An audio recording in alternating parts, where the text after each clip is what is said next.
எச்சரிக்கை செய்கின்றோம். உதவி பெறும் கல்லூரிகளை தனியார் பல்கலைக்கழகமாக்கும் மசோதாவை திரும்பப் பெறு. உடனடியாக திரும்பப் பெறு.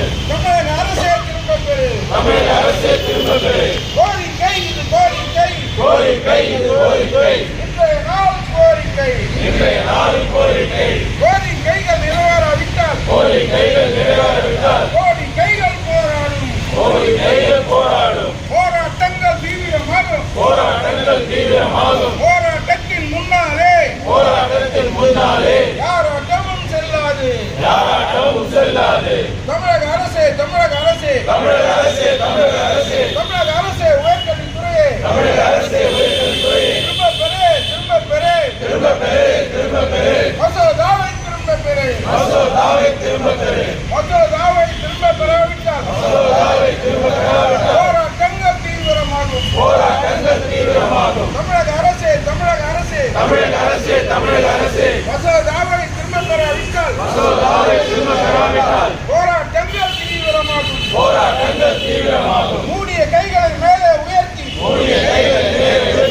கனவை உள்ளே நிறுத்தி ஒரே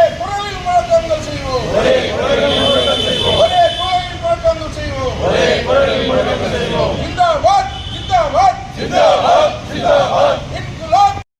பல்கலைக்கழகம் 2019 இந்த சட்டத்தின் மூலமாக நம்முடைய தனியார் கல்லூரிகள் மற்றும் அரசு கல்லூரிகள் இவைகளெல்லாம் வரும் கல்வியாண்டுகளில் தனியார் பல்கலைக்கழகமாக மாற்ற சட்டம் இயற்றப்பட்டுள்ளது. இதனால் அநேக பாதிப்புகள் நாம தான் சந்திக்க போகிறோம். குறிப்பாக ஏழைப் பள்ளியில் பணியாற்றுகின்ற ஆசிரியர்கள் மற்றும் அலுவலர்களுக்கு பணி பாதுகாப்பு என்பது இனிமேல் கிடையாது. ஏற்கனவே நாம் ஓய்வூதியத்தை இழந்திருக்கிறோம், பல பலன்களை இழந்திருக்கிறோம், பதவி உயர்வு இழந்திருக்கிறோம். இன்னும் அந்த இயலெல்லாம் கலந்து செய்வது பல புலரங்குகளெல்லாம் இருக்கிறது. இவைகளெல்லாம் படிப்படியாக இழந்து கொண்டே வர கடைசியாக இதற்கு எல்லாவற்றுக்கும் உச்சமாக நாம் நம்முடைய பணியை இழக்கப் போகிறோம். வருங்கால சந்ததிக்கு நாம் என்ன தரப்போகிறோம்? ஏற்கனவே நம்முடைய முன்னோர்கள் எல்லாம் போராடி நம்முடைய நிறுவனத்தை ஒரு கட்டமைப்பு செய்து இதையெல்லாம் தொடர்ந்து நடத்தி வந்ததுனால தான் நாம் இப்பொழுது பயன்பெற்று கொண்டிருக்கிறோம்.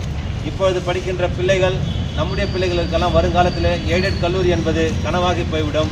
படிப்பது மாணவர்களுக்கு எட்டாத ஒரு உயர்கல்வி என்பது ஒரு எட்டாத கனியாக மாறிவிடும். ஏனென்றால் தனியார் பல்கலைக்கழகம் ஆரம்பிக்கும் பொழுது